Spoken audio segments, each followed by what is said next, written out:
स्थापकाय च धर्मस्य सर्वधर्मस्वरूपिणे अवतारवरिष्ठाय रामकृष्णाय ते नमः. Namaskar to all of you. Welcome to the discussion of the life of Sri Ramakrishna, which is named as Ramakrishna, the Great Master, written by none other than the great direct disciple of Sri Ramakrishna, Swami Sharadanandaji Maharaj. We will continue from where we had left yesterday. We had seen yesterday how the life of the father of Ramakrishna, Kshudirama Chattopadhyaya, though it was having lot of problems, unfavorable conditions, but because he was sticking on to truth and good character, the Lord never forsake him. There was no problem for him for simple food and clothing, but the qualities like peace of mind, happiness, joy, devotion, everything was in abundance. There was joy in the house. Everybody were happy. So when we become devotional and we get the grace of God, not that the difficulties will vanish away, but the Lord will give us strength to convert all the difficulty into favorable situation, and you can be happy in that too. We all have seen yesterday how Kshudirama got that wonderful Salagrama, the Ramashila. When he observed what it was, by its different features, he could find out that was Raghuvira Shila. And his Ishtadevata was also Ramachandra, Raghuvira. So now the boy Ramachandra came to him in his dream and told, I want to come to your house and get your service. Now he came in the form of Salagrama, Raghuvira Salagrama, and was getting the worship. And as soon as he came, we see that small plot of land he had started growing more paddy. Everything was becoming so favorable and so nice. And he was also worshipping Mother Shitala. Shitala, I told in detail about who Shitala, Mother Shitala is. So that divine Mother Shitala, she would get the worship from the family, but she was so favorable, who is very fierce goddess who creates all these pandemic and diseases. All these bacteria and viruses and diseases are under our control to stop all the bad people, the unrighteous people, to punish the unrighteous people, the fierce aspect of Divine Mother, Ugraswarupini. But now she has become so benign because of the great devotion of Kshudirama. She used to take the form of the 8-year-old girl with a red cloth and golden ornaments. She used to smile. She used to be coming with Kshudirama while he used to go to pick flowers. She used to bend down the trees with lot of blossoms for him to pluck the flowers and help him in his puja of Ramachandra. So everything will become favorable. If the Lord is pleased, everything will change for your good. It is just like we always repeat while we are going to close any program, a mantra. Priyatam Pundarikakshaha Sarvayagneshwaro Harihi Tasmin Tushte Jagat Tushtam Prinite Prinitam Jagat. So there we see that the meaning of that, simple meaning of that shloka is, if the Lord is pleased, the whole world will be pleased with you. We all try to please people individually, and get into trouble, nobody will be pleased with us. They demand more, they expect more from us. But if we please the Lord, then the whole universe will become favorable to us. So that is what we can see in the life of Kshidirama Chattopadhyaya. So we have seen all these things in the last class. We will go forward to see what was the beautiful nature, what was the good nature of the mother of the avatara, great avatara, that is Chandramani Devi. We have seen the good character, the nature of the father. Now, what should be a mother of avatara like?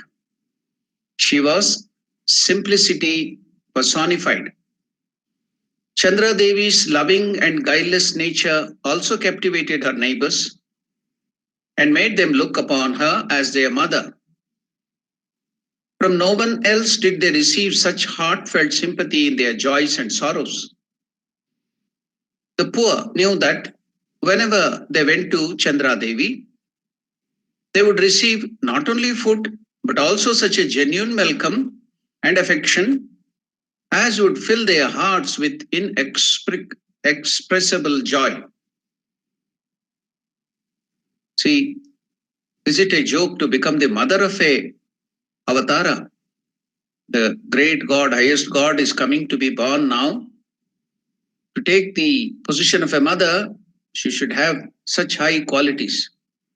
So you can see what should be the quality of the Avatar Purusha, mother of Avatar Purusha.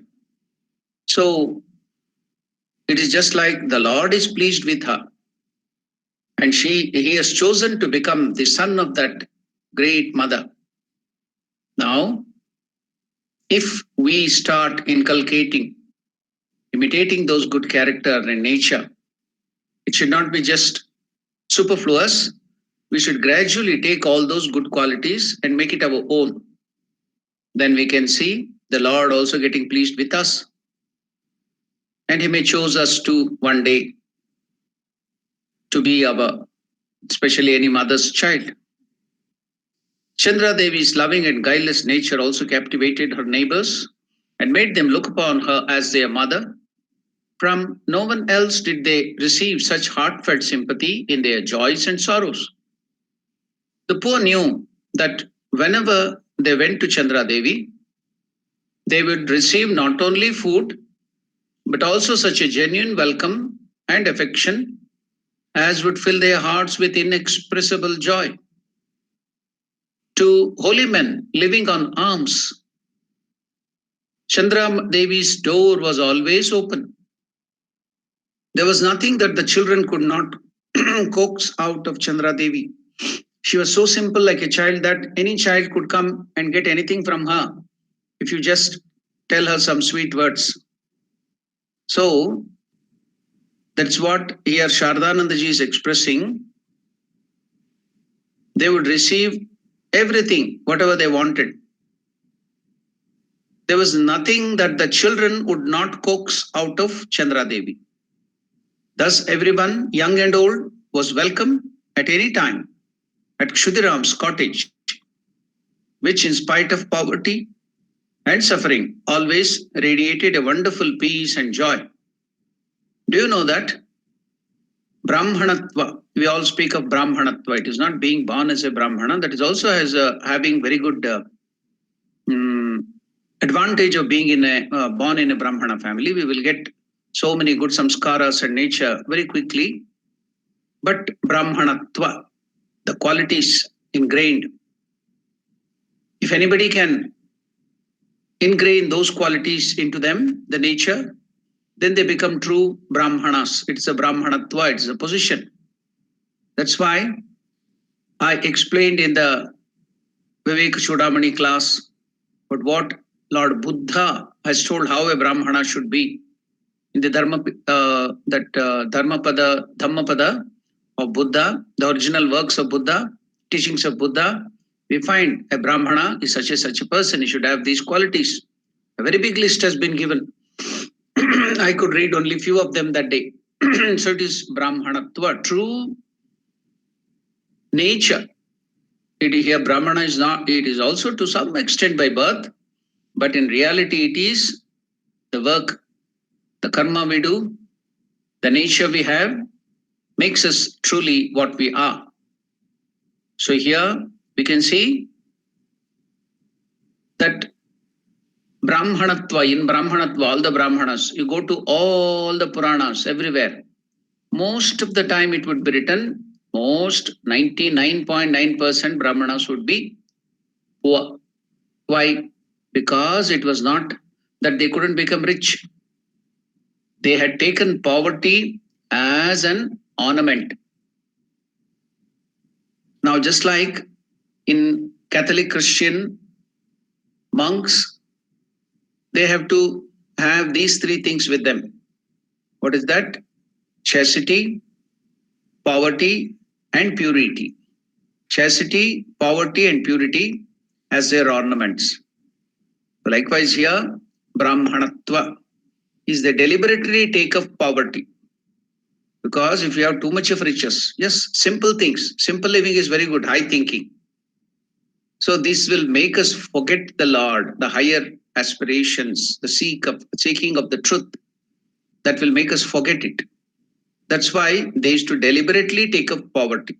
So you go and watch all the scriptures. There, they will always tell a poor Brahmana lived there, a poor Brahmana. So richness, luxury was not at all their aim. Their aim was God realization.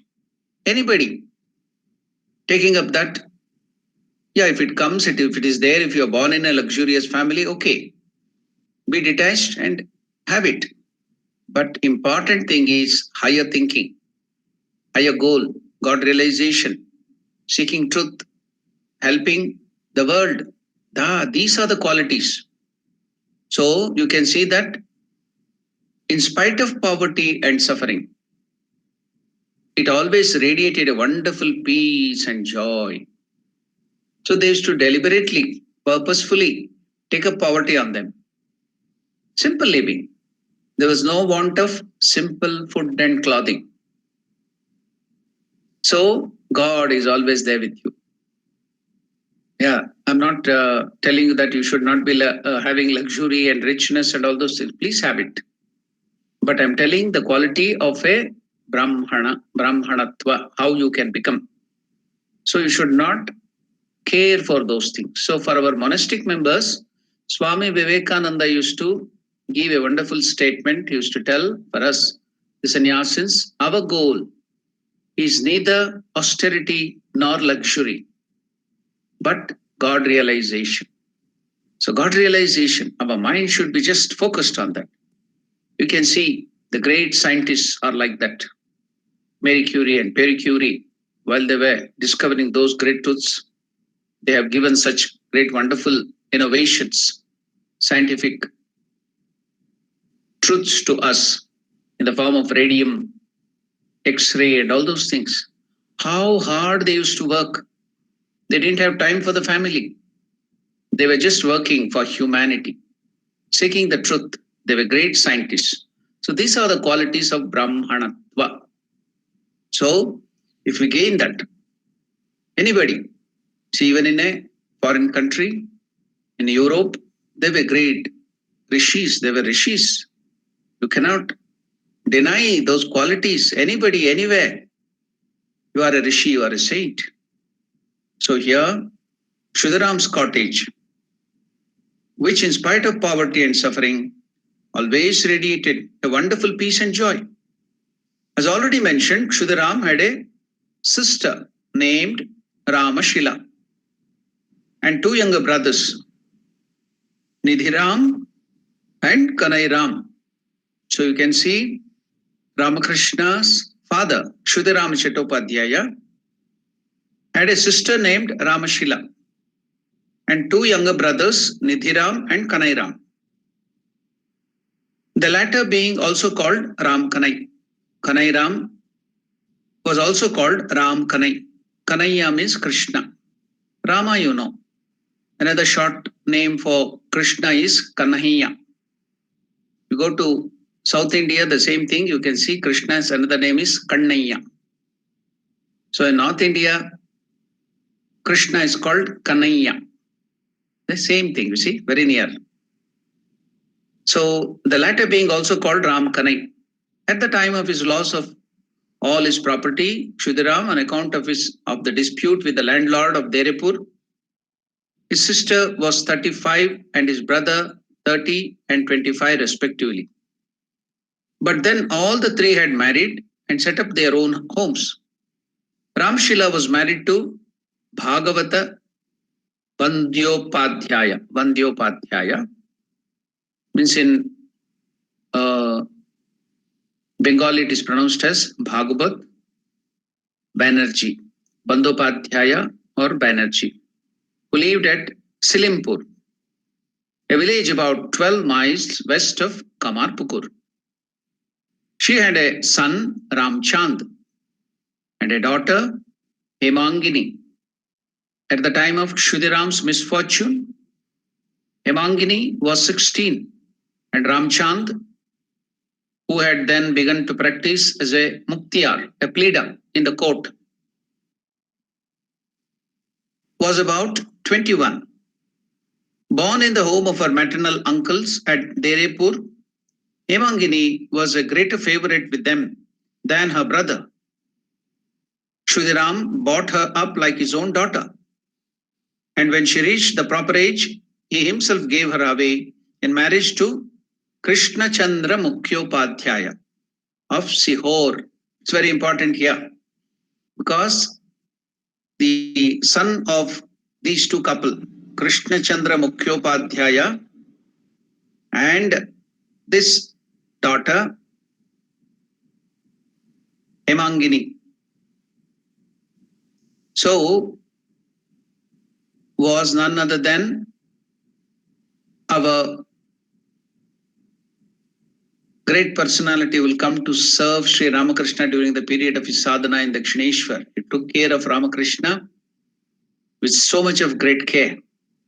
And also he is the person who gave so many details of the events of life of Ramakrishna because he lived with him for a long time and he was a close relative of Sri Ramakrishna. He knew many things. It was because of him we have got so many details of the life of Sri Ramakrishna. And who is that? Hridaya Ram. Hridu Ramakrishna used to call him Hridu. So Hridaya Ram. So we will see that. So Krishna Chandra Mukhyopadhyaya of Shihor, a village 5 miles northwest of Kamarpukur. In course of time, she became the mother of 4 sons who were they? Raghava, Ramaratan, Hridaya Rama and Raja Rama. So this Hridaya Rama will play a very great role in the life of Sri Ramakrishna. We could not find out whether Nidhiram had any children, but Kanairam had 2 sons. Ram Tarak, otherwise known as Haladari, he is another person who will come to play a small role in the life of Sri Ramakrishna when he was living in Dakshineshwar. We will see it later on. That is Haladari. So, Ram Tarak, otherwise known as Haladari and Kalidasa. Kanairam was of a devotional and contemplative nature. Once he went to a drama, there in Bengal it's called as Jatra, which portrayed the banishment of Sri Ramachandra to the forest.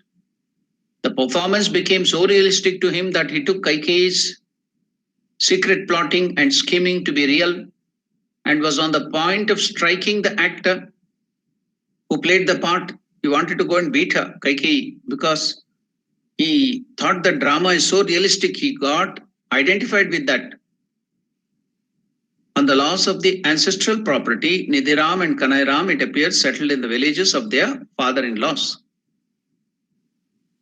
We have already said that Ramachandra Bandyopadhyaya, Ramshila's son, was a pleader in the court. His practice in the town of Medinipur brought him a good income. Considering the straitened circumstances of his maternal uncles, he now sent 15 rupees a month to help Shudiram and 10 rupees each to Nithiram and Kanairam. So in those days, 15 rupees and 10 rupees, we are talking about, I think, about 200 years back. So that 15 rupees and 10 rupees were very, very valuable. That's why when you tell it is 15 rupees and 10 rupees each, you should not think otherwise. It was very, very valuable. So, you know, 1 paisa in India is just like our cent here in Johannesburg. So they used to get so many things, rice, dal, and other things, just for 1 paisa, 2 paisa. It's just like cent. Now, he was in good condition because he was earning well. So he started helping his maternal uncles by sending 15 rupees to Kshudiram every month and 10 rupees to Nithiram and Kanairam.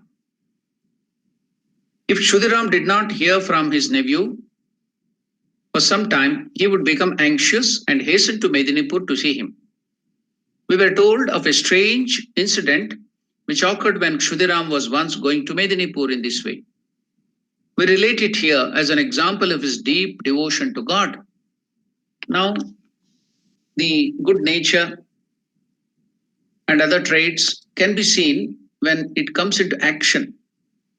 Otherwise, just they are figures of speech. You can hear, yeah, he was truthful. We saw how truthful he was. He was ready to give up everything, his property, home, hearth, everything. And he was ready to take up poverty. He was ready to take up all the difficulties just for the sake of truth. We saw that. We have read the life of Satya Harishchandra and we have seen how he held on to truth, whatever may be the condition. Likewise, we can see another beautiful trait of Kshudiram, nature of Kshudiram, which shows how devoted. See, the devotion also varies in degrees. Some people may have very less devotion, a little more, to others a little higher. Some people devotion may be very intense. How is it expressed? What are the, so by symptoms, by external symptoms and by their nature, by their behavior, you can understand that they have great devotion. So we can see here by this incident how devoted was Kshudiram to the Lord.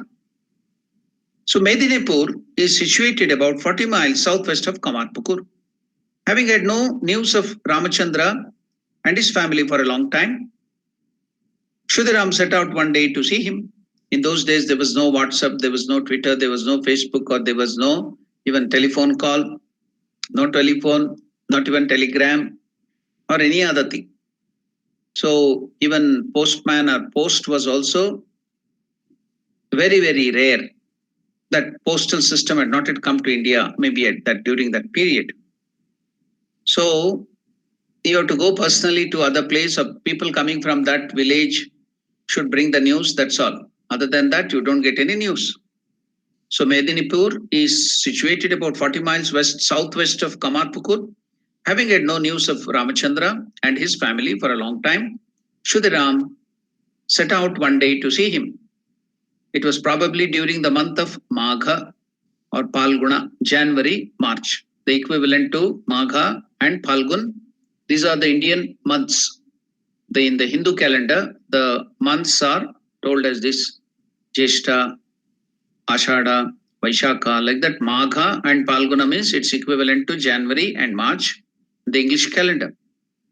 When the Bilva trees shed their leaves, see, it is almost, the winter is coming to an end.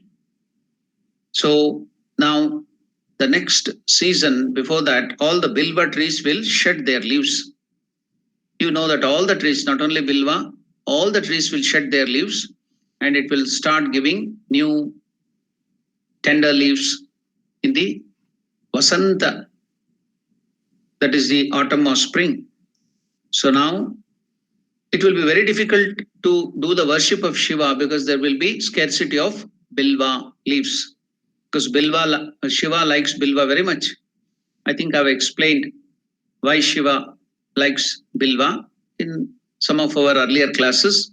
But if possible, I will also try to explain it to you now as we go on.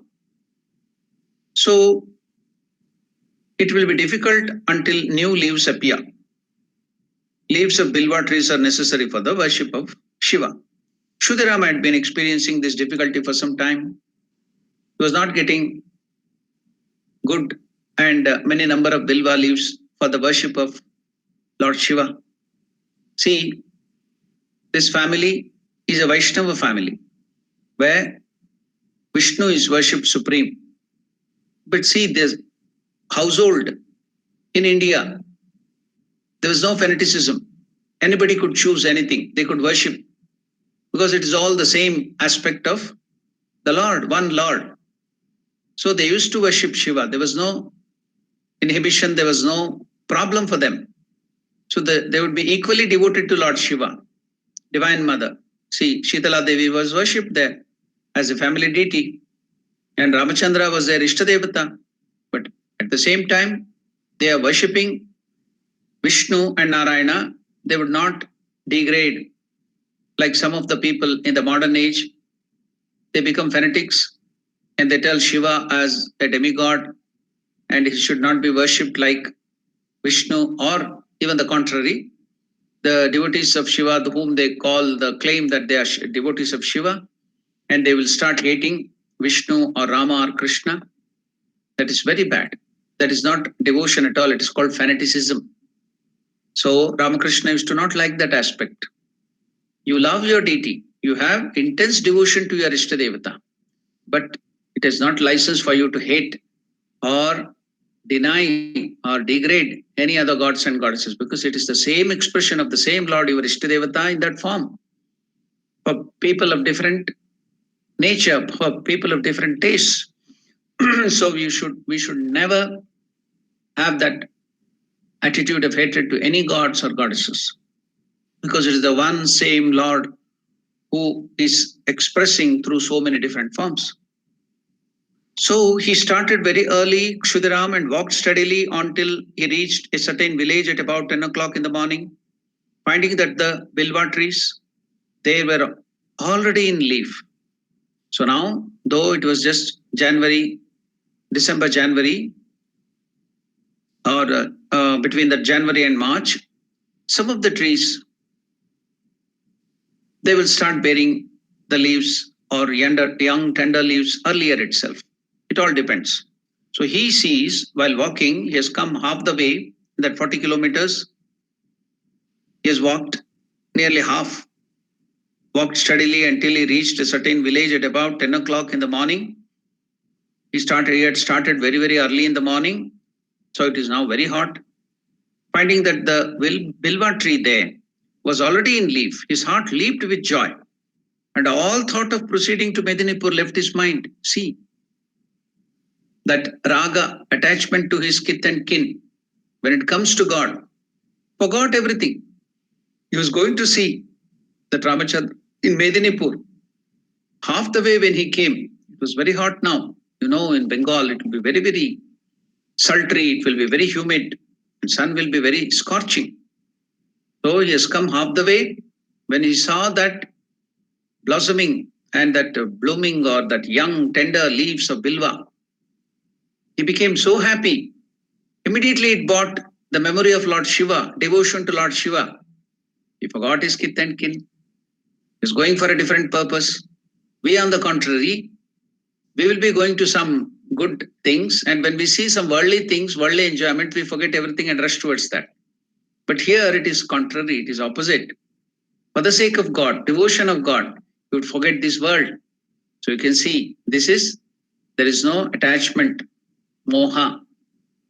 There is no raga. So his only attachment is to the Lord, so much of devotion to the Lord. So you should see that he has come half the way already. He started very early in the morning. It's now 10 o'clock. He has walked and walked and walked. He saw the bilwa tree with tender leaves. He became so happy. I'm not getting good leaves now to worship Shiva. Now what did he do? Finding that the bilwa tree there were already in leaf, his heart leaped with joy, and all thought of proceeding to Medinipur, his relatives, everything forgotten. Left his mind. He bought a new basket and a piece of cloth and washed them thoroughly in a pond close by. If you go to Bengal, you can see a lot of reservoirs, ponds, lakes, everywhere. You will see a lot. So they do that deliberately because that will allow the groundwater to increase inside the earth, and it will keep the whole atmosphere cool, and also it will uh, give water to so many vegetation. You will get water throughout the year for cultivation and other things. So you'll see a lot of ponds everywhere. Every household in the villages, you can see a small pond nearby. So there will be a lot of ponds, reservoirs, lakes in Bengal if you go even now. So now here, Shudiram bought a new basket, a piece of cloth, then washed that in a small pond nearby, close by. Then he filled the basket with new bilwa leaves, covered it with the wet cloth, and returned home. He didn't go to his relative, very close, very near, who was sending 15 rupees every month for the maintenance of his family. But now, when the Lord comes, when the memory of Shiva comes, he forgot everything. He just bought, he was just concentrated on doing the worship of Shiva. For so many days, I couldn't get good bilwa tree, good bilwa leaf. So he just filled the basket with new bilwa leaves, covering it with the wet cloth, and returned home, reaching there about 3 in the afternoon. So he walked back again, you see. He's already walked half the way of the 40 kilometers. He walked half the way. Now in that scorching sun, his mind, he forgot. See, now you can see here, when you go nearer to God, when you go, your devotion becomes deeper. You forget the external opposites, the dualities which the nature provides you. Pleasure and pain, heat and cold, good and bad, success and loss. All these things are coming together. We will face that always in our life, the dualities. That's what Krishna in Bhagavad Gita we were discussing there in the last class. Agama paino anitya hatam titikshishva bharata matra sparshastu kaunteya shita ushna sukha dukkadaha. The heat and cold, the dualities, it gives you sukha and dukkha. When you get favorable, the same summer, the same heat in summer becomes unbearable, but in winter it will be so soothing. So the same heat will be troubling you in summer and will be very soothing in winter. So it is both sukha, dukkha, daha. So that's why matra sparshastu kaunteya shitoshna sukha dukkha daha agama apayano anityaha tam titikshasva bharata. Bear with that titiksha. We should not get worried about that.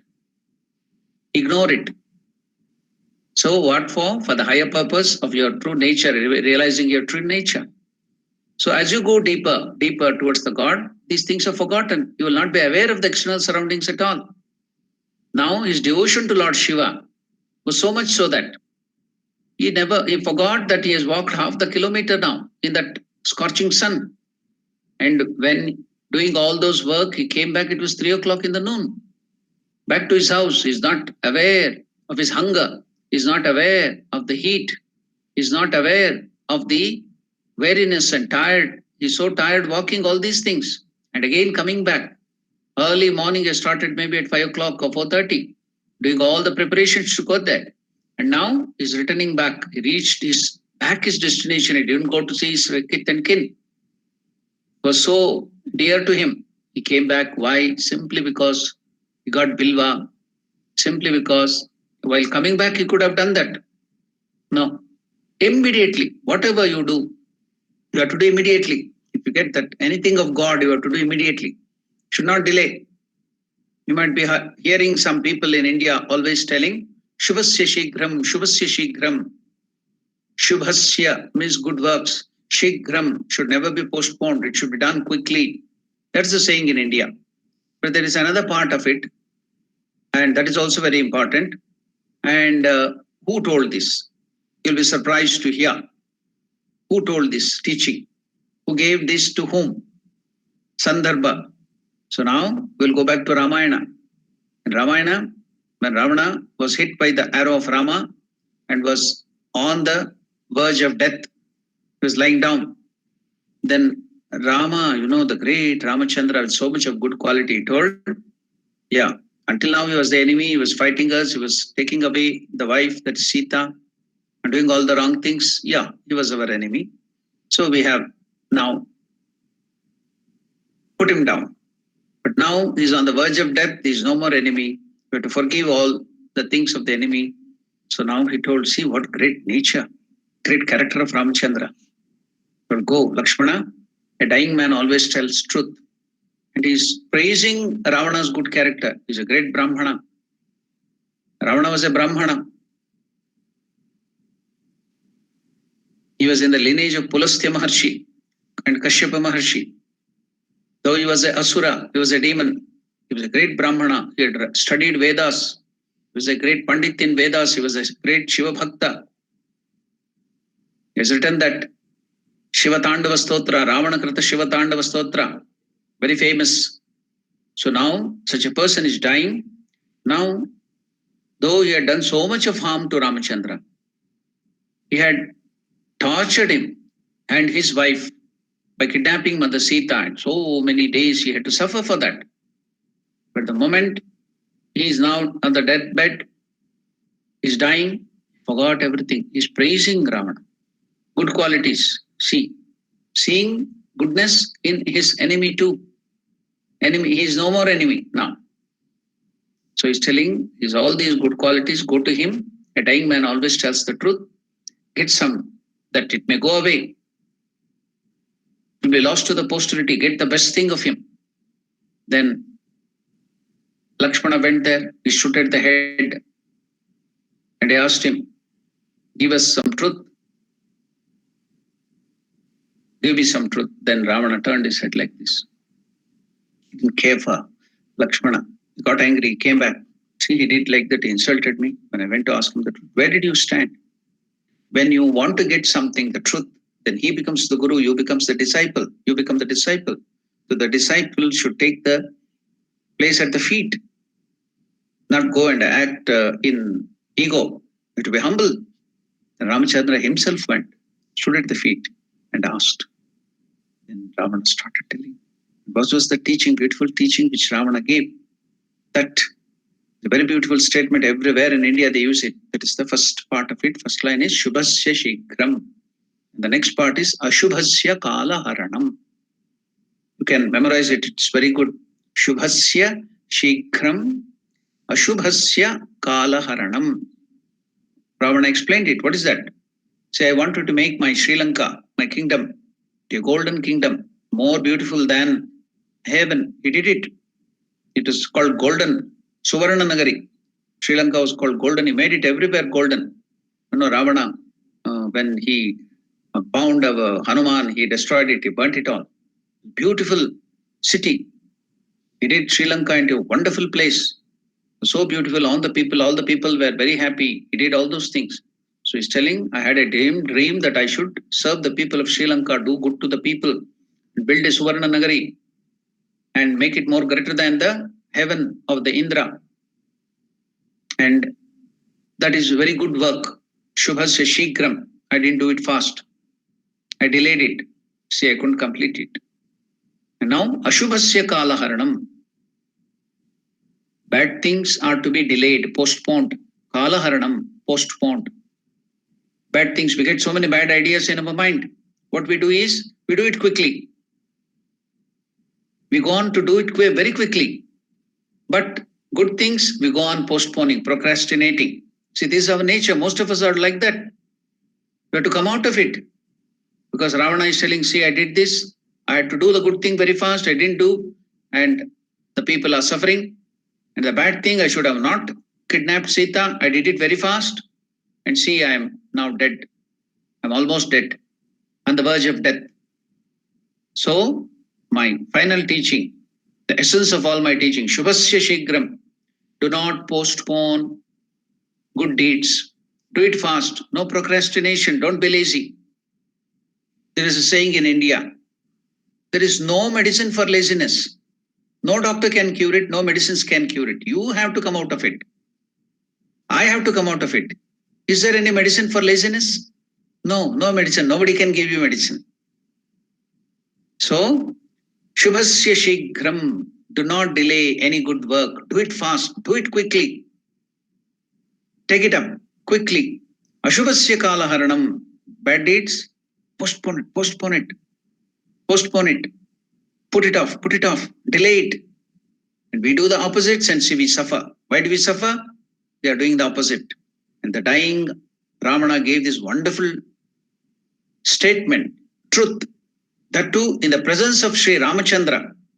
Ramachandra praised it, and now too in India it is followed. Because he is given the truth wherever, the truth and good things, wherever it comes from, we have to receive it.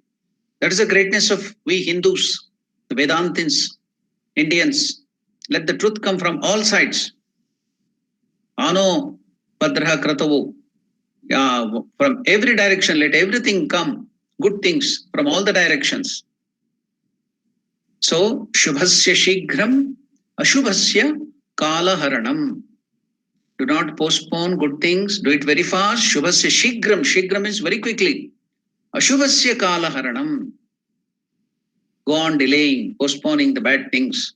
So, if you take this wonderful teaching of Lord, given to us through Ramachandra, but through the mouth of Ramana.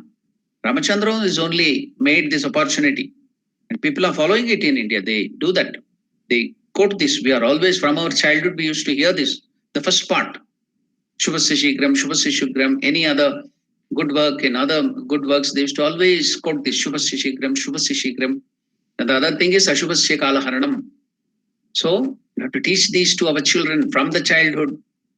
So that's why I see what happened to Ravana. He postponed all the good things, procrastinated doing good things, and he had to die a very bad death. All his family died, all his children died, all the women there had to weep. Why? Because you postponed good things, doing good things. So do good things very fast.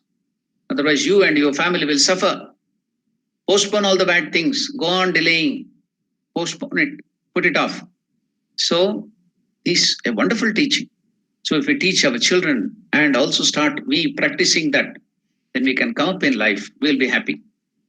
So now you can see that when it comes to Lord Shiva, when he saw that Bilva, for you and me, it is, oh, what is there in that? Not so important. But to a devotee of Lord Shiva, he just forgot everything. He collected that leaf and came back at 3 o'clock in the noon. So he bought a new basket and a piece of cloth and washed them thoroughly in a pond close by. Then he filled the basket with new bilva leaves. How much of happiness he's getting out of that. See, that is joy. So much of happiness because he's seeing that tender bilva leaves. I can worship Shiva to my heart's content. Devotion, devotion. See, expression of devotion. We can take all these cues. What is devotion? See, it is expressed here. You can't make any watertight compartments. See, you can see that devotion here. So, covering it with the wet cloth so that it should not get dried. See the care he's taking to that bilva. And he returned home, reaching there about 3 in the afternoon, immediately on his arrival. No delay. No going and talking to wife or other children or anything, taking food or taking rest. No, the moment we do little work, oh, I'm tired, I want rest, I want a cup of coffee or tea. We just forget. We postpone things, good things. No delay. The moment he came back, reaching there about 3 in the afternoon, immediately on his arrival, he bathed, took a bath again. Early morning he had taken bath, he bathed again.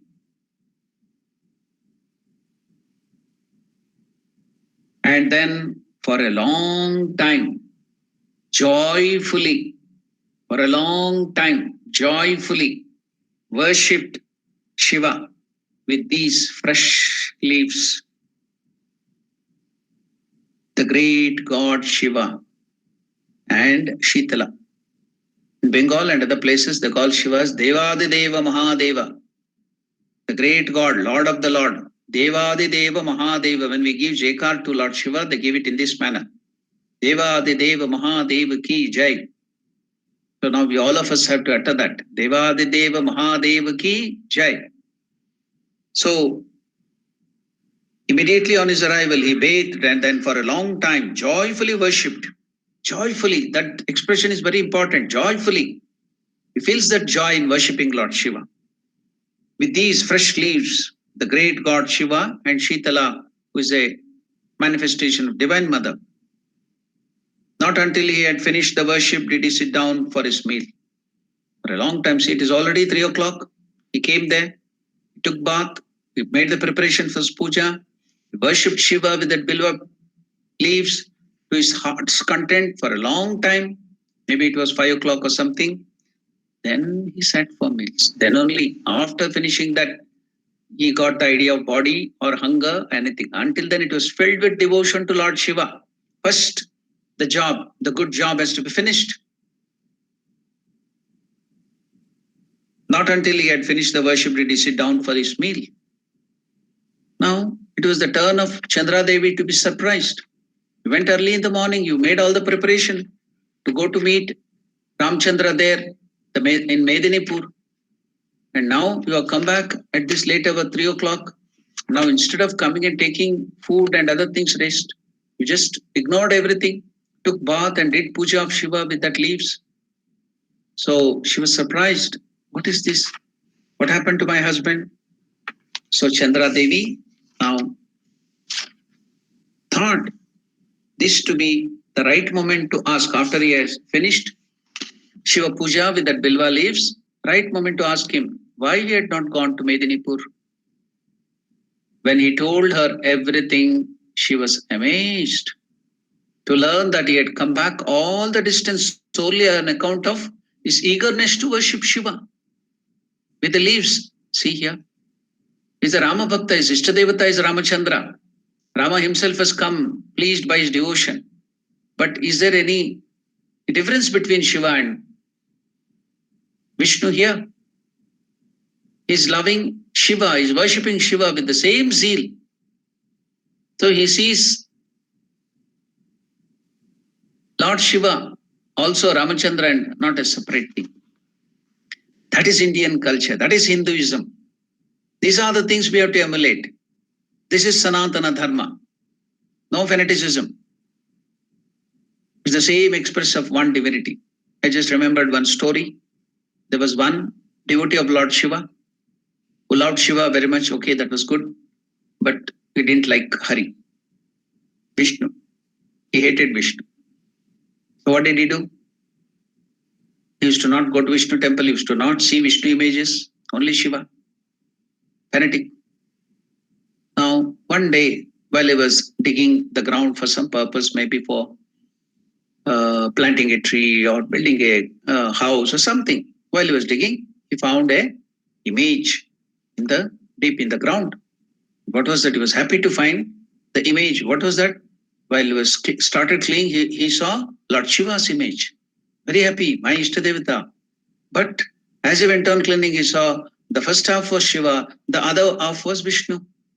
We do that in India, they worship that. There is a place in Karnataka called place of the name itself is Harihara. And there is a very old, beautiful temple, Harihareshwara. So because of that Harihareshwara, that whole area, the town is called as Harihara. Harihara, Harihareshwara, both Shiva and Vishnu in one image. Half Shiva, half Vishnu. The temple, it is the deity. Half Shiva, half Vishnu. Just like we have Ardhanarishwara, half Shiva, half Divine Mother Parvati. Likewise, very rarely you can see Harihara. They are not different. They are one and the same. Harihara, Harihareshwara. So I have seen that. I have gone to the temple, beautiful old Hoysaleshwara architecture temple. So beautiful. Puja is done every time. So here he has got such a murti, an image, which is having both Hari and Hara. Now what is to be done now? He doesn't like Hari. He only loves Shiva, Hara. So now he can't leave back that image in the mud because Shiva is there. He can't bring back it to the house because Hari is there. Okay, he washed only half portion. The other portion of Vishnu, he left. He didn't wash it out, the mud and everything, he didn't clean. Only the Shiva portion he washed carefully and bought the whole thing. He couldn't break it, you see, break the image, so he bought that And it looks very odd if you break the image in that way. So he brought that image to the house and established there in the shrine, and he wanted to worship. Now to the turn to worship, he has neglected, and he didn't wash the side of the Hari, Vishnu. He has washed only the Shiva portion, and he has kept there. He has to do the worship. He has kept all the items of worship. Yeah, everything was good until something happened. What was that? Now he gave Padya the water to wash the feet. He washed only Shiva's feet. Then he gave Arghya. He gave it to only the hands of Shiva. Then he gave what do you call Achavana, everything to only to the mouth side that mouth of Shiva. Everything, Gandha, Naivedya, everything to only Shiva. No, nothing to Vishnu. Hari. But the problem came when he wanted to give Agarbatti, very favorite of our Hindus, isn't it? Agarbatti. Dhupa. So when Dhupa was given, the problem came. What is to be done? The Dhupa, the smoke of that fragrance of that Agarbatti, Dhup will go to both the nostrils of Shiva and Vishnu. He didn't want that the fragrance which he lights should go to Vishnu. He doesn't like Vishnu. It should go only to Shiva. What can he do? He can't do anything. It will go to his nostrils too, and he will enjoy that. Vishnu will enjoy that fragrance. So he became upset. He saw here and there. He saw the cotton there. He bought that cotton, made into a plug, and put what you call pressed it into the nostril of Vishnu. So what happened? I do not know. Maybe the breathing got stuck to Vishnu, or what do you call, there was suffocation to Vishnu. Immediately Vishnu appeared. Vishnu appeared in front of that person and told, "Oh, my dear devotee, ask me of a boon. I'm very pleased with you." Then this fellow got upset. He told, "I was calling only Shiva, worshipping only Shiva instead of Shiva coming. Why did you come? Vishnu, I don't like you. Vishnu, and you are asking me a boon also. What did I do that you should come and stand in front of me and ask for a boon?" Then Vishnu explained it to him. More than the belief that Shiva is there in the image, you had the faith, the belief that Vishnu exists in this. Your devotion to Shiva is less. You don't believe that Shiva is there. But your devotion, or a negative devotion, hatred, that Vishnu exists in this image, is so deep. Your faith is so deep that you even plugged that because you feel that I exist. So that is devotion. To feel that Lord exists there is real devotion. But this is a negative thing. So you feel that I am here. So I'm pleased with your devotion. I've come here to give the boon. So it's a very humorous story. But even then, there is no difference between Hari Hara. An important thing is the devotion to your Ishtadevata should be there intense, but no hatred. That will take away all your result of your devotion, all your punya if you hate any god or goddesses. That will wash off all your earlier punya or merits. So please don't do that mistake of hating any gods or goddesses. You love your Ishtadevata. That's very good. Some people teach that. Some organization do that. No. Especially the followers of Ramakrishna. Ramakrishna has taught us, is the ideal model. No hatred towards any gods or goddesses or any paths. It's only love to your ideal. Yes, you love your ideal. Ramakrishna used to give the example of, in gospel, of the daughter-in-law. Yes, the daughter-in-law looks after the mother-in-law, father-in-law, the brother-in-law, and all the people in the household with so much of care. But her special care is towards her husband. Her special treatment will be reserved for the husband. Likewise, you take care, you do all the puja, you do all the service of all the deities and other things. But you are more, this thing, ideal, love and everything will be dedicated to your Ishtadevata. So Ramakrishna gives that beautiful example, how we can very nicely bring in that balance in our devotion. Okay, now Chandramani, when he told everything, she was amazed to learn that he had come back all the distance solely on account of his eagerness to worship Shiva with the Bilva leaves. Kshudiram started again. After that, Kshudiram again started for Medinipur very early the next morning. And It is work what has to be done, the worldly work. So for him, the Lord's work is very important. The moment the good work has to be done quickly, Shubhasya Shigram, no delay. And afterwards, let us think of the other worldly things. So that is Kshudiram. See the devotion, see that magnanimity, see that vastness of his heart. Though his Ishtadevata was Ramachandra, Vishnu, the family was a Vaishnava family. But in spite of that, so much of devotion to Lord Shiva. No difference. See, Lord Rama is Shiva for him. Now I remember another story too. Once somehow, due to some reason, Rama and Shiva had a war. They came to fight. So who are the armies of Shiva and who is the army of Rama? Monkeys, Vanaras are the army of Rama. We are all that. And who are the followers of Shiva? Bhuta, Preta, Pishachadi, Gana, hobgoblins, ghosts. All these are all the army of Shiva, ghosts and all. We are all the same thing. Now, during the time, these people are ready to war, to fight each other. The Vanaras and the ghosts and other people, the army of Shiva and Rama are ready to fight. Now they are waiting for the leader to come and start the fight. Otherwise, they themselves may start fighting now. So it was the time now Rama came to the battlefield and Shiva also came and both of them saw each other. They were so happy to see. Rama saw his Ishtadevata in his Shiva, his Guru and his Ishtadevata and Shiva. Then Shiva saw his own Atman, the Parabrahma Swarupa, his own soul in Rama. They became so happy. Different, another expression of Parabrahma Swarupa, that infinite Lord in the form of Rama, saw another expression of that same Parabrahma Swarupa in the form of Shiva. Both embraced each other and went away happily. But we, the followers, the ghosts and the Vanaras, we are still fighting in the name of Shiva and Rama. We never stop our fighting in the name of the Lord. So we are just like that ghosts and Vanaras. So here should be very careful. And father of Ramakrishna, even before the advent of Sri Rama, Ramakrishna, is showing us the path. What is true Hinduism? What is true Sanatana Dharma, Vedanta, where you will revere all gods and goddesses, but you will have special relationship with your Ishtadevata, personal God. So thus Kshudiram spent 6 years in Kamarpukur. His son Ramkumar was now 16 years old. And his daughter Katyayani, 11. That is the elder sister of Ramakrishna. She was 11. His elder brother, Ramakrishna's elder brother, Ramkumar, was 16 years old. His daughter being of the right age, in those days, 11, 8, 10, they would be married off.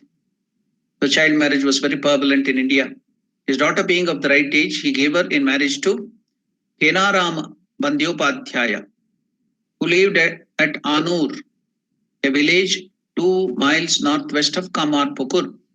Even now, if you go to Kamarpukur, you will go Anur Vishalakshi temple.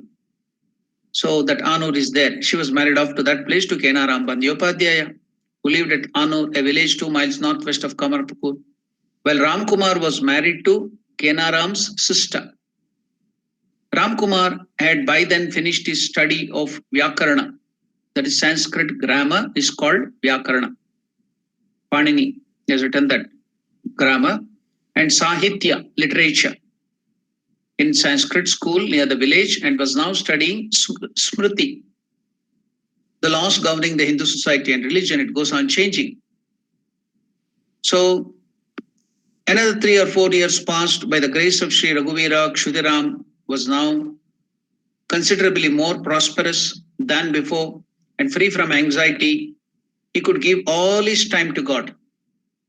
Now, after finishing your worldly aspirations, worldly enjoyments, and your duties, responsibilities, immediately you should give your mind to God. But we, on the contrary, go on increasing our work. We become more and more into the worldly things itself. We never take to the service of the Lord. So in our Hinduism, these four ashramas were there. It was divided like this. What is that? The first thing is brahmacharya. When you study from the age of 7 or 8, you are invested into the thread ceremony. That is the Gayatri mantra. You will be given the Gayatri mantra. Then you have the right to study the Vedas, Yagnopavita Dharana. Then you will study Vedas. So until you finish your education, the equivalent to the present day is education. After you finish your education, maybe degree or master degree or whatever, then you join the work. Why? To earn money. Then why? You have to enjoy your life. So it is Grihastha Ashrama. The first ashrama is Brahmacharya Ashrama, where you are a student, Brahmacharya. So after that, you enter the Grihastha Ashrama, the householder's life. Then you can enjoy, do all the things according to Dharma. Dharma, Artha, Kama, Moksha. So these are the four Purusharthas which you have to get. So now you are allowed to enjoy according to righteousness or Dharma. In the guidance, you should not usurp, or you should not steal, or you should not through bad means earn money. So only the pure means hard work you have to earn, and also you have to share with others. These are the rules and regulations are there. So you can enjoy your life. You can have children, you can have wealth, everything. So that is Grihastha Dharma. So after you have finished the enjoyment, the responsibility to the children, wife, and everything, the next life is Vanaprastha Ashrama. The next ashrama after Grihastha Ashrama, when you become old, something to the tune of 55 or 60, or even before that, if you think that you have finished off all your enjoyments, your devotion to God is increased, then you have to prepare for higher life. You prepare for realization of your true nature, God realization. Then that is called Vanaprastha Ashrama. You can live with your wife, can give the responsibility to the children, then make a separate, secluded place where you can stay together with your wife and start practicing religious life. Then after that Vanaprastha, it is Sannyasa Ashrama. Then you have to be separated. Then only think of God, meditate of God and God. That is Sannyasa Ashrama. So everybody had to go in Hinduism through these stages: Brahmacharya, Grihastha Vanaprastha and Sannyasa Ashrama. Vanaprastha and Sannyasa were meant for dedicated to God's thought, realizing your true nature. So even after that, we don't want to give up. We are still controlling our children. We want to, impose on them, control them. So what has happened? Vanaprastha has come to our days, in this Kali Yuga, in the modern age. What is that Vanaprastha? It is forced Vanaprastha. You don't want to go, your children will force. What is that forced Vanaprastha? Old age homes. The old age homes are the present day forced Vanaprastha. Then staying there, always crying, no children are coming, and other, instead of thinking of God, instead of spending your valuable life in the memory of God, crying and thinking of the past, the child is not taking care of me, that and this, you die very bad death. Instead of sannyasa, you will have a very bad death. So this was the way it was devised, and see, it is naturally coming. Tukshudiram. These are all the natural ways it is coming up. Yes, he has finished now the responsibilities of the householder's life. Now, automatically, he is dedicating more time to God, thought of God. So now another 3 or 4 years passed. By the grace of Sri Raghuvira, that is Ramachandra, Shudiram was now considerably more prosperous than before and free from anxiety. He could give all his time to God. The time has been given, free time, and all this prosperity, not to waste it on wanton materialistic enjoyments, but to think of God, to realize God. What is the name of Mother, Divine Mother, who gives us wealth? Lakshmi. How did she get that name, Lakshmi? From the root word Lakshya. Lakshya means goal. Lakshya, goal. What is our goal? God realization is our goal. So Mother Lakshmi gives us money, prosperity, wealth, and everything. So that finishing of that enjoyment, you should turn your mind to God. That's why she is called Lakshmi. By giving wealth, prosperity, everything, she will turn our mind to our Lakshya. That is Guri, that is our aim, our goal, the highest goal, that is God realization. That's why she is called Lakshmi. She gives us wealth and everything, not to just be immersed in these worldly affairs, but after finishing that, you'll have so many desires. Yes, fulfill that desires, and then turn your mind to goal, that is God realization. That's why she is called Lakshmi. So now you can see that Khudiram, He's turning his mind towards God. He was free from anxiety. He could give all his time to God. During this period, Ramakumar finished his study of Smriti. I told what is Smriti, the law governing the Hindu society and religion. And then after studying that Smriti and applied his mind to the best of his ability to the improvement of the family's economic condition, Parohitya, he started doing priestly job. It was about this time that Suklal Goswami, Shudaram's great friend, passed away, who had helped him when he came away from that village, Dere Gram, troubled by that landlord, and he didn't have anything, not even a single thing to live, no house, no property, nothing, no food. So at that time, it was this friend, Suklal Goswami, who had welcomed him, a great friend of Kshudaram, and given him this small plot of land and allowed him to settle down in Kamapukur. That great friend passed away. His death caused Kshudaram deep sorrow. So the sorrow, the unpleasant this thing of life should make you more dispassionate. It should turn your mind more towards God. All these things are a warning bell to us. Yet it is time to think of God. Everybody has to go away from here. So it should create vairagya in your mind. All those things should deepen your aspiration for God, your love for God. Instead, we argue so glibly and go to worldly things only. So his death caused Kshidaram deep sorrow. After finishing his studies, Ramkumar, now a young man, took upon himself the responsibility of maintaining the family. Kshidaram was thus free to apply himself to other things. He now had a great yearning to go on the pilgrimage, and before long, probably in AD 1824, he started on foot. Those days, no mode of this thing, only rich people could have the bullock cart or the horse carriage or something like that. So he had to go to pilgrimage on foot only, walking. So pilgrimage, he went on foot probably in AD 1824. Can imagine how many years back. It's already now 2020. So this is 1824. You can start calculating. So he started on foot for Setu Bandha Rameshwara.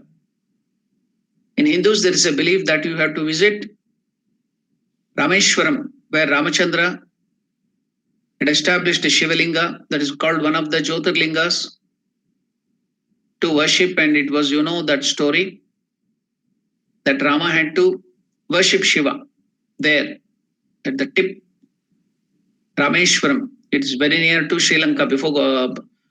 After that, coming maybe to ward off the sin of killing a Brahmana, he had to establish that Shivalinga there. So when he wanted to do that, Mother Sita was also there with him at Rameshwaram. He sent Hanuman to bring the good Shivalinga from Kailasa Parvata, from the place of Shiva. He went there and it was being delayed. And now the Muhurta, the auspicious time is getting over. So what to do? You have to do the puja and establishment of Shivalinga in the auspicious time. So Mother Sita, by her Pativrata Shakti. What is that Pativrata? Because she had thought of only Ramachandra and Ramachandra as husband, and any other people, she would just think her as a child, any person, any male human being, either as her son or as father. Only Ramachandra, she thought her as husband. So she was highly devoted to her husband, that is Ramachandra. So if any woman is highly devoted to only husband, and she would not think any bad thoughts to any other human being or person, man, then she develops that Pativrata Shakti. Pati means husband, Vrata, Shakti. It's so intense. A Pativrata cannot be even touched or harmed by Brahma, Vishnu, Maheshwara. They have the energy even to conquer Brahma, Vishnu, Maheshwara. Such is the energy. That's why Swami Vivekananda tells that there is no power on this earth which cannot be conquered by the loving service of our Indian mothers, Indian women. This is the statement given by Swami Vivekananda, so that the Pativrata Shakti, with that intense deep devotion to the husband, they can attain so much of power, they can conquer even Vishnu, Maheshwara, Brahma. That is a power. So Sita Mata had this one-pointed devotion to Ramachandra husband. So she had developed so much of spiritual strength in her that she could prepare a Shivalinga out of the sand of that sea. It's not adhesive, but because of that energy, that power of Mother Sita, the Pativrata Shakti, she could make that spiritual energy, she could make a Shivalinga with just water and sand. And Rama worshipped it and established Shiva there. It has become one of the Jyotirlingas, 12 Jyotirlingas. This is one of the great Jyotirlingas. So any Hindu has to visit this place. It's compulsory. Kashi Vishwanatha and this one. So what have they do when they come here? So I told you now he established it. Now Hanuman came late with the Shivalinga by that time. So Hanuman should not feel unhappy. So Rama established that also Shivalinga in the front door. Before entering to this main Shivalinga, puja of Shivalinga, Rama established that Hanuman Linga, and the boon was given that you have to first worship this Linga, which is established or bought by Hanuman, and then we have to go into the sanctum. And to your surprise, that Shivalinga, which is made out of sand by Divine Mother Sita, maybe more than 30,000 years has elapsed, or even more than that, 40,000 years. It is still there in Rameshwaram. If you go to Rameshwaram, you can see that. And after that Rameshwaram, you can see the bridge, the Ramasetu, which Ramachandra built at that time to go to Sri Lanka to bring back Mother Sita. Even that is there. The Britishers used to call it Adam's Bridge. And NASA has taken photograph from the satellite too. It is there. In the 1971 big cyclone, water has covered it. The water has come up, but the bridge is still there inside the sea. You can see that even if you go to Rameshwaram now. So these are the two things which you have to go and see. A Hindu should go, compulsorily should go to Rameshwaram and have the darshan of the Shivalinga. It is covered by a golden covering because it will not be open always, because it might harm the Shivalinga. So it will be always covered with a golden covering, that Shivalinga.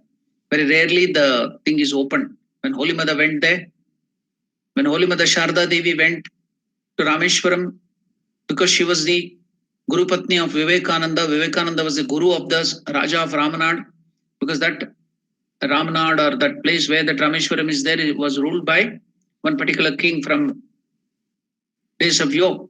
So he was called Raja of Ramanad. So he was a disciple of Swami Vivekananda. So he was very happy that Mother Sharda Devi, the Guru Patni of Ramakrishna, has come there. He made facilities to allow Mother Sharda Devi to go into the sanctum sanctorum and worship that Shivalinga, and that golden covering Kavacha was removed, and Mother was allowed to worship on that original sand lingam. Mother was given golden bilva leaves to worship that. While worship that, seeing that Shivalinga, Mother remarked, what is that remark of the Mother? Oh, the Shivalinga is as it is as when I left before. I don't want to explain on that. The Shivalinga still is there as it is, as I had left before. This was the remark of Mother Sharda Devi. Okay, we'll go forward and see that that is a very sacred place. All Hindus have to visit that. What is the rules? What are the Hindus supposed to do? They have to come here, do the worship of Shiva here, carry the sand from here, the sea sand, little sand from here, and take it to Kashi, Varanasi, and put there in Kashi the sand. And you have to have the vision of the darshan of Lord Shiva there, worship him there in Kashi, Vishwanatha, and then take Ganga water from Kashi. Again go back to Rameshwaram. And with that you have to do the worship of Shiva here. So this is a very compulsory thing for all Hindus. They have to do that. They have to visit both Rameshwaram and Kashi 2 times. So now As a devout True Hindu, all the responsibilities over, he started his pilgrimage on walking. You can see the strength of our people, old people, on walking. So what did he do? 1824, he started on foot for Setu Banda. Setu means bridge, built by Rama. Banda means that which covers the bridge. Setu means bridge, and Banda means the which is binding both India and Sri Lanka, that island. Rameshwaram. So it was established, the Shivalinga was established by Rama, none other than Rama. So it is called Rameshwaram. Ishvara, established by Ramachandra. His visit to the places of pilgrimage in South India took him a year, after which he returned home. So 1 year walking on foot from Kamarpukur to Rameshwaram on foot, walked and walked and walked, begging his food on the way. That's all. So it took 1 year for him to do that pilgrimage and come back. So it took him a year, after which he returned home. With him, he bought a Baneshwaralinga, Banalinga, a symbol of Lord Shiva from Setubandha, which he began to worship daily. Even that can be found in Kamarpukur now. This Banalinga named Rameshwar can be seen even today near the Salagrama stone of Raghuvira and the water jar symbolizing goddess Shitala in Kamarpukur. If you go at the near the house of Ramakrishna and the birthplace of Ramakrishna, you can see all those things even today. A long time after the birth of her second child, Chandra Devi gave birth to another son in AD 1826. Chandramani gave birth to another child AD 1826. In memory of his recent pilgrimage, Shudaram named his son Rameshwar. So that child got the name Rameshwar because he had gone to that pilgrimage. See how wherever parents naming their children, what for? What does our scripture tells? Nowadays, we are bent upon getting some stylish name, and we name our children as Inky, Pinky, Monkey, Donkey, and other things. So many short names we want to please the other people. So we want some short names, and we give very peculiar name. There will be no meaning, nothing, and you always repeat that name. And what was the reason for giving the name, such name in olden days by our elders? Was there some anything speciality in that? Yes, I will tell you that story, that beautiful story of Ajamila. This story comes in Bhagavata. There was one person called Ajamila. Earlier he was a good man, he was a devotee of the Lord. Then he fell into the bad ways and he took up all bad nature. He led a very bad life. He had a child. He had named him earlier as Narayana. His name was Narayana. So now he led a very bad life. Now the time for his death came. At the time when he was about to die, because of all his bad deeds, the Yamaduta, the god of death, Yama, he didn't come. He sent his messengers. They will also be very fierce and very ugly looking. Anybody seeing them, they will die simply by their sight itself, they will die. So the Yamadutas have come. Now seeing them, this Ajamila was so afraid to see them, and the death is approached. So he was so afraid, he started shouting, what do we call? What do we do? Either we call our children name or our father and mother's name. So this father who had the child Narayana now is about to die, seeing those fierce form of that messengers of death, he started calling his son. What was the name of his son? Narayana. Just out of fear, no devotion. Just out of fear, he is calling his son for protection. It doesn't mean Narayana means the Lord, just son for protection. No idea of the Lord at all. He repeated the name of Narayana. Narayana, Narayana, come and protect me. Narayana, come and protect me. Because seeing this fierce form of the messenger, the god of the death messengers, that do you know what happened? Because he uttered the name of Narayana. Just uttered, not with any meaning or anything. Just the name Narayana, uttering that at the time of death. Immediately from Vaikunta, the place of Vishnu Narayana, the messengers from Vishnu came and chased away these messengers of death and took him to a high place, Vaikunta. At the time of death, if you repeat the name of the God, you get that place. Whatever you think at the time of death, you become that. That's why even without any devotion, just the name of the Lord can do wonders. The name of the Lord is much more stronger than the Lord himself. That's why here we can see Ajamila. He took just Narayana. That's why after that, even before that, that tradition was there, but now more people name their children in the name of their Ishtadevatas, God, family deity, so that at the time of their death, they can repeat the name of the child, and through that they may get liberation. Or all through their life, they will be repeating the name of their children, not the name of the Lord, out of devotion, just repeating their children name. So that also will do some benefit, spiritual benefit, just by taking the name of the Lord. So that was the reason why our elders, our parents used to give the name of the Lord to their children instead of Inky, Pinky, Monkey, Donkey, and so many other peculiar names, so that you can repeat the name of the Lord. They used to give such wonderful names, the name of the Lord. And all through you can repeat that name and it will be benefited. You do it with devotion, wonderful. Even without devotion, just the repetition of the name of the Lord will save you from great dangers. So that is the custom of India. Let us all give up that. And also, if there is some long names, they will shorten it. Krishna, they will make it Kitty. Vishnu, Vittu, like that, they will make it short. No, you have to pronounce it full. Narayana, they will make it Nani. And so many other, they will shorten the names and spoil the whole thing. They can't even utter the name of the Lord in full after giving that name too. So this was a custom in India. This is the practice in Hinduism. Don't give your children that peculiar names where you will be uttering that name. Even at the time of your death, you will be uttering that name. And I don't know which loka will you go to, which place will you go to if you utter those peculiar names. Instead of keep the name of the Lord, utter the name of the Lord, you'll be benefited by that. Okay? We have discussed so much of thing from the life of Sri Ramakrishna, the preparation. The Lord is preparing everything. The wonderful nature of Kshudiram, the devotion, the wonderful nature of Chandramani Devi, and all those things we are studying in detail. We had all those things.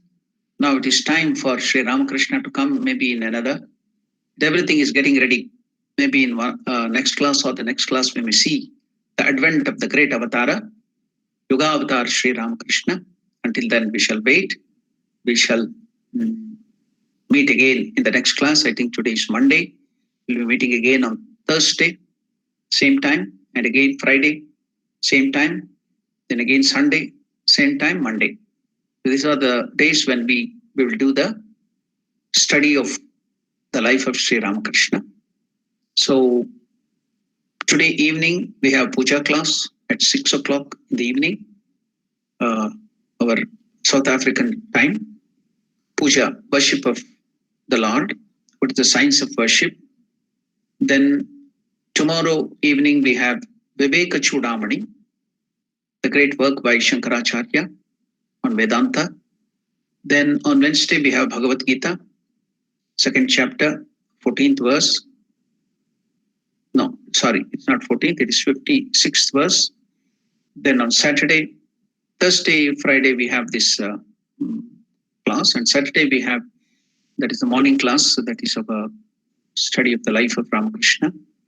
Then again on Saturday, we have Bhagavad Gita, second chapter, 14th verse. So all are welcome to that discussion. We will think of God as much as possible and be benefited spiritually. So we will stop our class here. If you have any doubts or questions, you are encouraged to ask. We have another 6 minutes left. So if you have any doubts, if you have any questions, you can please ask. Based on the subject, it should be based on the subject, not out of subject. We have another 5 minutes.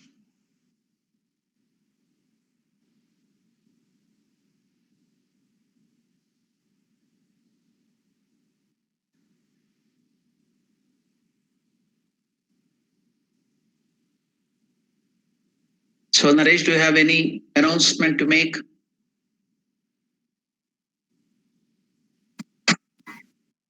Oh Maharaj. Any announcement? You have to tell anybody anything? Om Namo Narayana Maharaj. You have another 4 minutes. Om Namo Narayana. Yes, Maharaj. Just wanted to note that through the support and well wishes of the devotees, the social work project has been going very well. And this weekend coming, we will be doing the distribution to 100 needy families during this time. So we'll be doing Narayana Seva, Maharaj.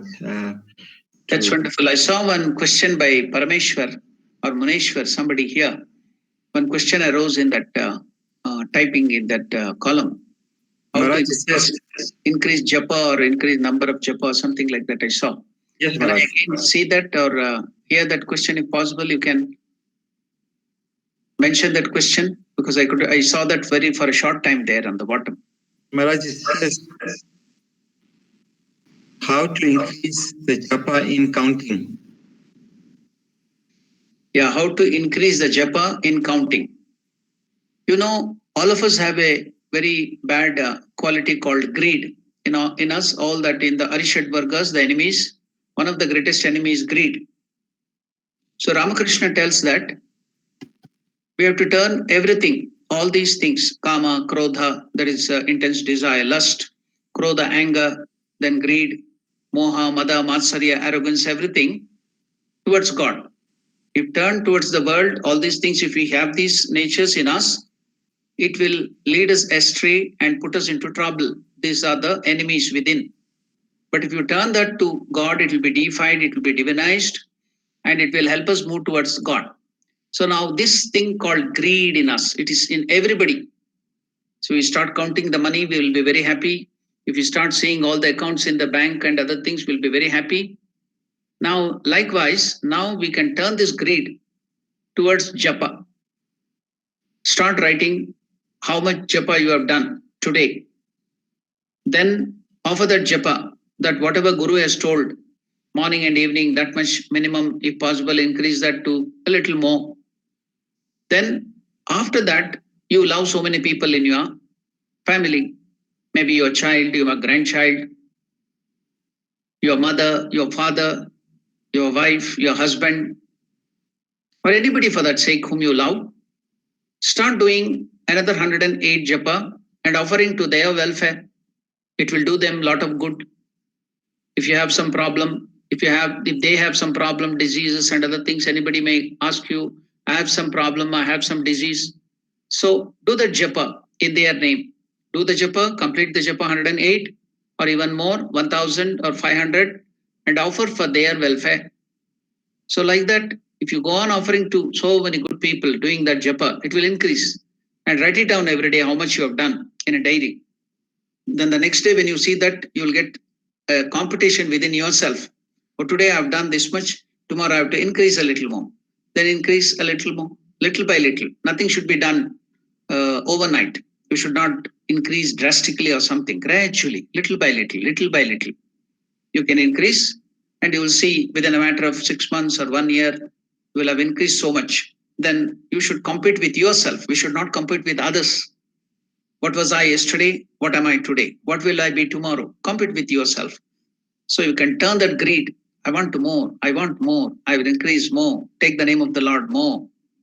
You're just like more money, more diamond, more gold, more wealth, more property. That greed can be turned here too. Then you will enjoy it. The faculty is already there. The weakness is already there. Turn that weakness into strength. Very easy. Thank you. I think I have answered your question. Any other question? Any other doubt?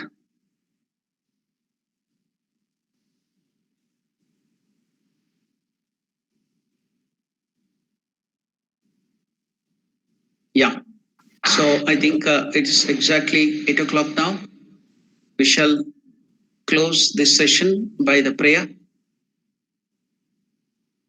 Om Priyatam Pundarikakshaha Sarvayagneshwaro Harihi Tasmin Tushte Jagat Tushtam Prenite Prenitam Jagat Harihi Om Tat Sat. Shri Ram Krishna Pranamastu. Namaskar. Thank you to all of you.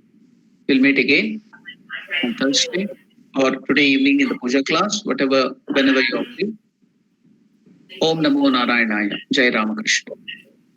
Om Namo Narayana, Jai Ramakrishna.